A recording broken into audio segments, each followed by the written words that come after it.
하나님 말씀을 경청하도록 하겠습니다. 오늘 주시는 하나님 말씀은 사무엘상 8장 1절로 3절 말씀입니다. 제가 받들어 읽어드립니다. 사무엘이 늙음에 그 아들들로 이스라엘 사사를 삼으니 장자의 이름은 요엘이요 차자의 이름은 아비야라. 그들이 브엘세바에서 사사가 되니라. 그 아들들이 그 아비 행위를 따르지 아니하고 이를 따라서 뇌물을 취하고 판결을 굳게 하니라. 아멘.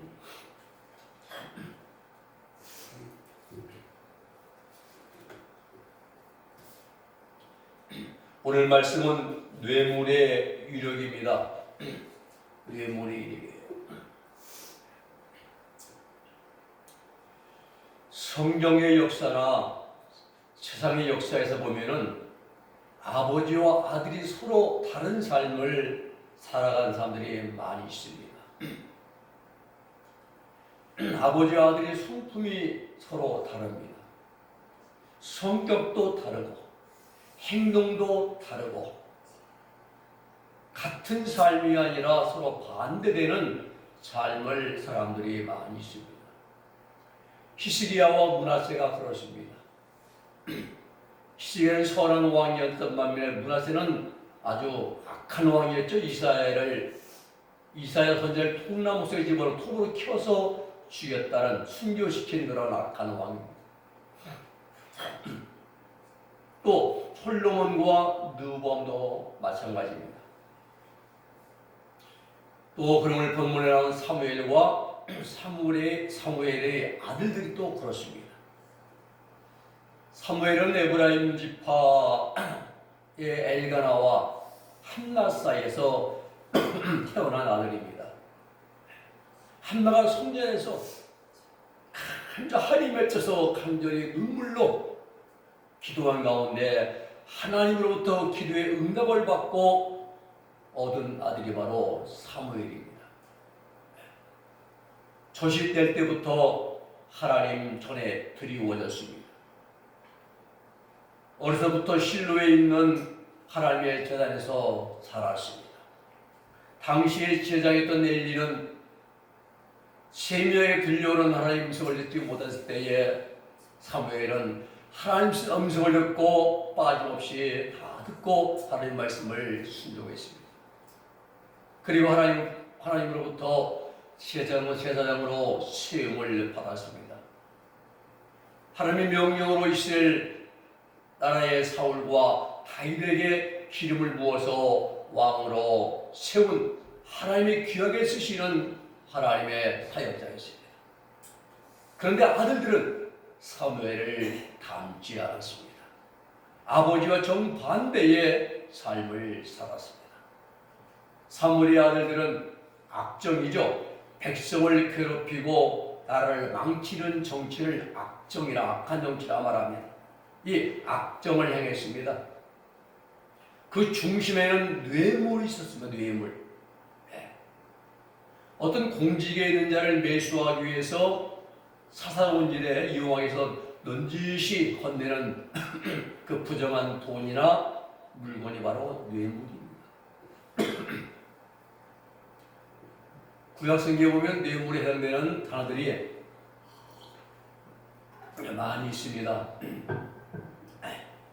하나님 신이 선택하시고 구별하시고 출애굽시키시고 그리고 훈련시켜서 연단시켜서 가나안 땅에 인도해드린 이스라엘 나라에 뇌물을 주고받는 일이 아주 보편화되어 있었습니다. 잠언 17장 8절의 말씀 보면은 뇌물의 파괴력은 실로 놀랍습니다.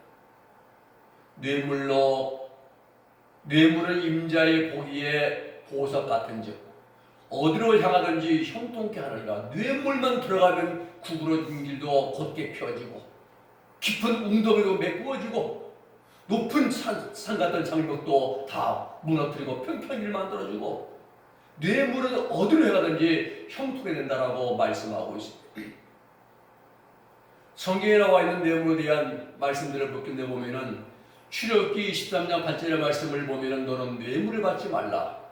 뇌물은 받은 자의 눈을 어둡게 하고 의로운 자의 말을 굽게 하느니라. 뇌물 먹으면은 그 받은 자의 눈이 어두워지고 말이 굽어진다는 겁니다.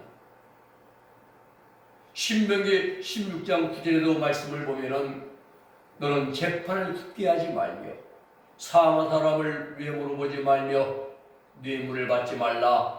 뇌물은 지혜자의 눈을 어둡게 하고 의인의 말을 굽게 하느니라 라고 하나님 말씀을 주셨습니다. 잠언 17장 13절에도 말씀하시기를 악인은 사람의 품에서 뇌물을 받고 재판을 굳게 하느니라 라고 말씀을 주십니다. 우리는 오늘 아침에 이 본문의 말씀을 중심으로 해서 뇌물의 힘이란 제목으로 말씀을 상고하며 은혜를 함께 나누고자 합니다. 첫째, 뇌물의 유력은 뇌물은 사람의 눈을 흐리게 만듭니다. 여기서 우리는 눈에 대한 바른 이해를 해야 합니다. 물론 육신의 눈도 해당이 되지만은 성경에서의 눈은 우리 양심을 가리켜서 눈이라고 말씀하십니다. 우리 예수님 말씀에 마태복음 6장 22절로 3절에 말씀하시기를 이렇게 말씀하십니다.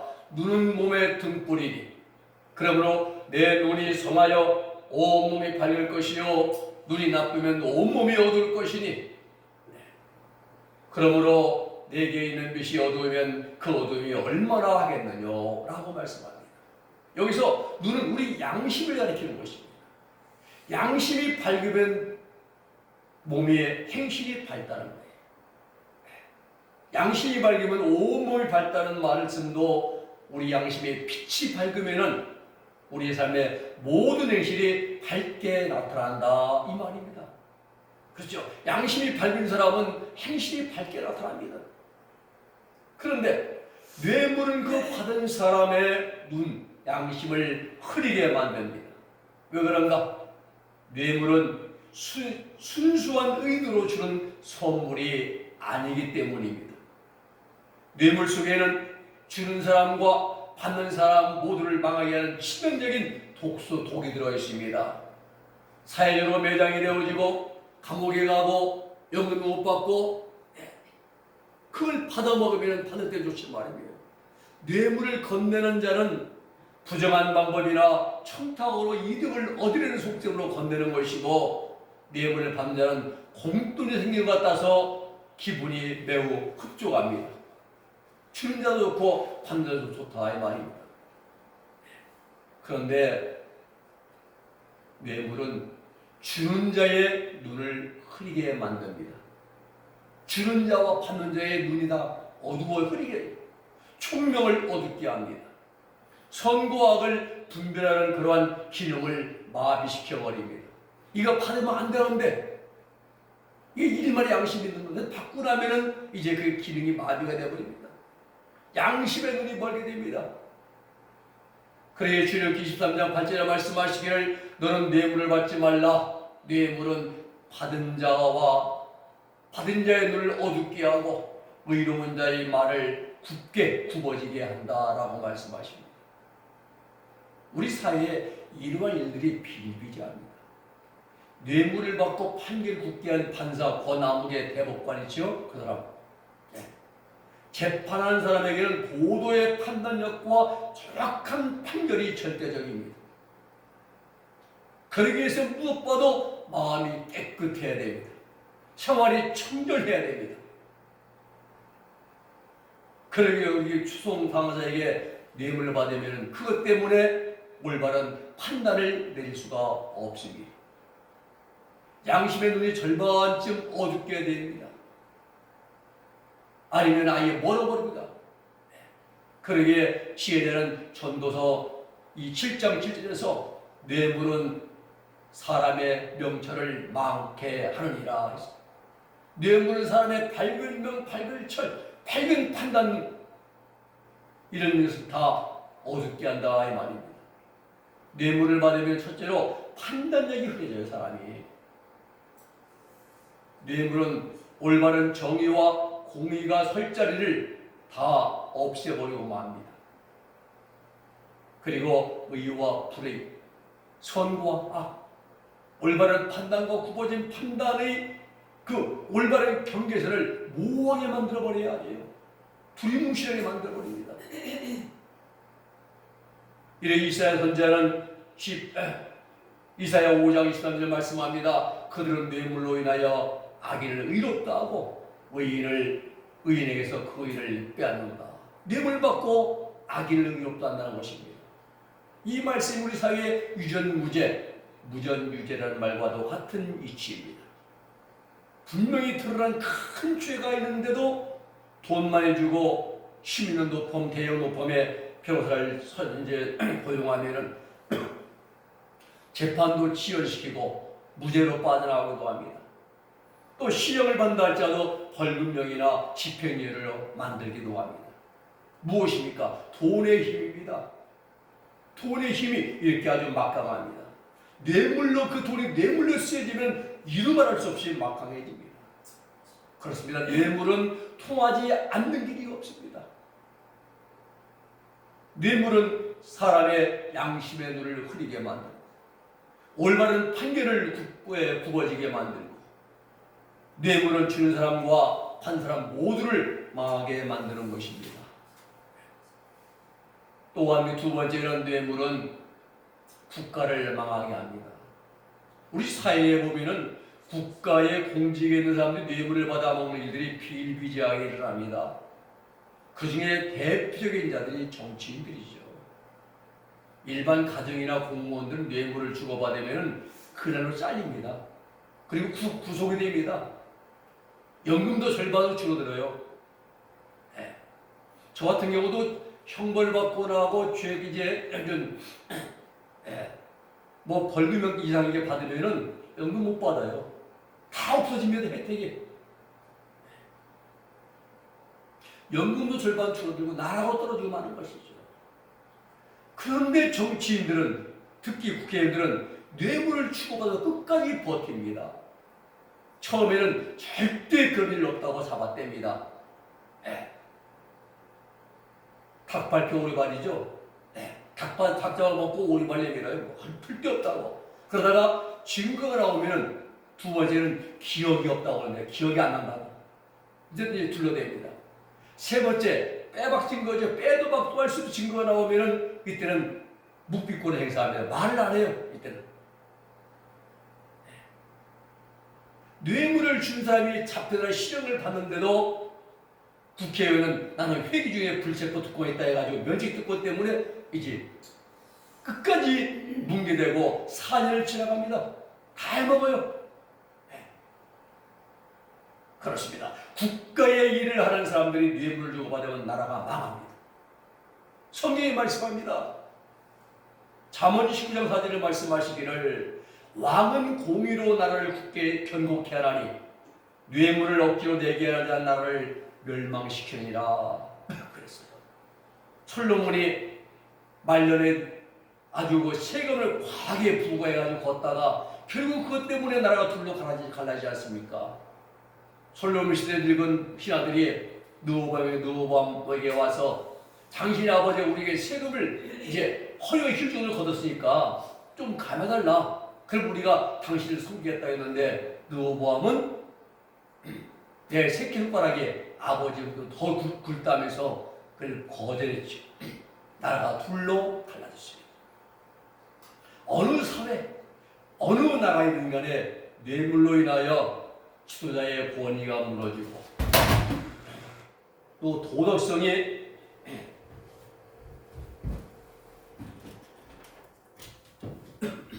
땅에 떨어지고 맙니다. 그래서 공의가 서지 못해요. 성경에 보면 이사야 선지자와 미가 선지자 때의 시대에 유다 사회가 온통 사회 뇌물로 물들어 있습니다. 미가 3장 11절 말씀 보면 그 두령은 뇌물을 인하여 재판하며 그 제장은 싹을 위하여 교훈하고 그 선지자는 돈을 위하여 점친다 라고 했어요. 오늘날로 말하면 정치인들과 법관들이 뇌물을 인하여 재판한다는 것입니다. 미가 시대의 제장이나 선지자들은 돈을 받고 뇌물이죠. 복채를 한마디로 뇌물을 받고 복을 빌어주고 제사를 지내주었습니다. 선지자들이, 제장들이, 무당들이 하는 짓을 했다 이 말입니다. 무당들이 복채를 두둑이 놔야 그들이 또 복도 빌어주고 천물 치지. 똑같이 말입니다. 결국은 BC 600년에 바벨론의 느부갓네살 왕에게 나라가 멸실자 침공당하고 580년 때 3차 중국 때 나라가 멸망하고 포로가 되어서 다 끝나고 망합니다. 불법을 행한 결과인 것입니다. 뇌물을 위하여 정치하고 뇌물을 받고 판결을 하고 판결을 굳게 하고 또 뇌물을 받고 제장들이 복을 빌어주고 뇌물을 받고 선자들이 기도해주고 결과는 멸망이죠. 하나님은 예레미야 선지자를 통해서 이것을 책망하시고 지적하시고 경고하시고 끝없이 회개하라고 외쳤습니다. 그런데 유다와 시드기야 왕과 백성들은 듣지 않았습니다. 결과는 나라가 망하고 성전은 불타고 무너져버리고 백성들은 포로로 끌려갔습니다. 바벨론에 끌려가 70년 포로 생활을 하겠습니다. 우리 사회에 매관매직이라는 말이 있어요. 매관매직. 팔매 벼슬관. 벼슬을 이제 돈을 주고 사고 판다 이 말입니다. 뇌물이나 어떤 이권을 주고 자리를 주고 받는 것이죠. 여기서 오가는 돈이나 이권은 모두가 다 뇌물이에요. 뇌물을 주고 살인을 산 사람은 그 뇌물 본전을 빼야죠. 그게 또 가서 부정한 목마를 또 저지릅니다. 왜? 자기 들어간 본전 빼니까. 그러기에 세상 일이나 하나님의 교회 일이나 그 어떤 일을 막론하고 뇌물을 주고받으면 안 됩니다. 그 주고받는 뇌물 속에는 주는 사람과 받는 사람 모두 혜택받는 모두를 죽이는 독이 들어있음을 우리는 명심해야 하는 것입니다. 세 번째는 뇌물은 하나님의 귀를 막아버립니다. 하나님의 귀를 막으시면 우리의 기도가 하나님께서 이제 듣지를 않으십니다. 이사야 1장 15절 보면 너희가 손을 펼 때에 내가 눈을 가리우고 너희가 많이 기도할지라도 내가 듣지 아니하리니 이는 너희 손에 피가 가득함이니라 라고 말씀하십니다. 손을 편다. 유대인들 기도할 때 두 손으로 기도하는데 그래서요. 또 눈을 가리우신다. 하나님이 그 기도를 아예 받으시지도 않고 보시지도 않고 듣지도 않으시겠다는 겁니다. 그 이유가 무엇입니까? 그들의 손에 피가 가득하기 때문에. 즉 뇌물을 받고 판결을 굳게 하고 가난한 자들을 억울하게 했기 때문인 것입니다. 오늘날도 마찬가지입니다. 우리가 부정하게 모은 돈으로 헌금을 하고 하나님의 전에 드린다고 한다면 과연 하나님이 그 돈을 기쁘시게 받으시겠는가? 저는 아니라고 생각합니다. 출장사에서 나이트클럽에서 못된 짓에서 더 갖다가 헌금한다고요? 저는 하나님께 드릴 그러한 예물이 안 됩니다. 아예 안 가져가요. 하나님이 받으시지도 않고 쳐다보시지도 않으신다고 말씀하십니다. 또 우리의 기도조차도 들으시지를 않습니다. 얼마 전에 서울 영등포구 신길동에 있는 송락 침례교회 베레아 선교회잖아요. 귀신도 유명한 김기동 목사였던 그 아들이 이제 김성애 목사인데 한기총 그 총무 윤던남 목사에게 교회 공급 사업을 뇌물로 주었다고 그래요. 한 2단 좀 해석해달라고 2단 빼달라고. 2023년 12월에 검찰은 돈 준 사람에게 징역 3년 구형하고 뇌물 받은 윤아무개 목사에게는 이제 징역 3년에 추징금 5천만 원을 구형했습니다. 사업 받아먹고 5천만 원을 구형한 거예요. 추징금. 2024년 올해 2월 7일에 판결이 나왔습니다. 법원이 업무상 이제 횡령 혐의로 기소된 성락교회 그 여기 했던 징역 1년에 집행유예 2년. 선고했는데 실형을 안 받고, 실형이지만은 구속이 안 돼요. 집행유예니까. 그런데 뇌물 받은 사람은 목적성 청탁을 받았다라고 받고 그 사람은 징역 1년에 추징금 5천만 원을 받고 감옥에 들어갔습니다. 무엇입니까? 뇌물입니다. 뇌물. 뇌물을 건넨 이유가 뭡니까? 한기총으로부터 이단 해제를 받기 위해서. 같은 침략이에요. 같은 목사들입니다. 윤은나 목사가 한기총 총무를 하고 있었거든요. 교회나 사회나 국가나 어느 집단을 물러나고 뇌물이 들어가면은 그 공동체는 무너지고 맙니다. 타락합니다. 온갖 불법이 이제 불법을 행하게 됩니다. 이러한 자들의 기도는 하나님께서 들어주실 않습니다. 기도주도 막히고 응답도 없고 결국에는 망하게 되고 마는 겁니다. 말씀을 정리합니다. 옛 선비들이 사용하던 말 가운데 수심제가 치국평천한 말이 있습니다. 수심제가 닦을 수 몸신, 뭡니까? 몸과 마음을 닦아서 집안을 먼저 다스리고, 제가 집안을 먼저 다스리고, 그 다음에 밖에 나가서 치국평천하, 치국, 나라를 잘 다스리고, 그 다음에 평천하, 온 세상을 이제 평안하게 한다. 이런 뜻입니다. 먼저 자신을 잘 닦아야 됩니다. 먼저 나를 살펴야 되는 것입니다. 내 마음과 이제 정결하고 깨끗해야 되는 것이죠. 우리 믿음의 성도들과 똑같습니다. 가장 먼저 나를 돌아보는 삶을 살아가야 됩니다. 그리고 뇌물이나 온갖 부정한 것들로부터 마음도 우리의 손도 깨끗하게 이제 해야 하는 것이죠. 마음이 청결하고 삶이 정결하고 그래야 죄에 물들지 않게 되는 것입니다. 옳지 않은 예물은 사람의 눈, 양심을 흐리게 만듭니다. 시꺼먼 돈은 사회와 국가의 암덩어리 같은 존재가 되고 마는 것입니다. 부정한 뇌물은 하나님의 귀를 막아버리게 되는 것입니다. 우리는 이제 그래서 이 부정한 모든 생각이나 방법을 버리고 늘 하나님 아버지를 하나님 가까이 하면서 하나님의 빛된 말씀 안에서 우리 몸도 마음을 깨끗하게 만들어가는 우리 빛된 삶으로 승리해 나가는 우리 모두가 되기를 주님의 이름으로 부탁을 드립니다. 기도하겠습니다. 거룩하신 아버지 하나님 감사합니다. 뇌물의 힘이 얼마나 센지 온 아버지 뇌물 들어간 곳에는 이 구분길도 펴지게 되고 통하지 않는 길이 없다고 하시는 하나님 아버지 우리는 뇌물을 멀리하고 항상 바른 점점 부족하지만은 밝은 빛 가운데서 하나님의 인도하심을 따라서 날마다 승리하며 살아갈 수 있도록 우리 몸도 마음 행실도 깨끗하고 정결하게 만들어 주시옵소서. 예수님의 이름으로 기도 올리옵나이다. 아멘.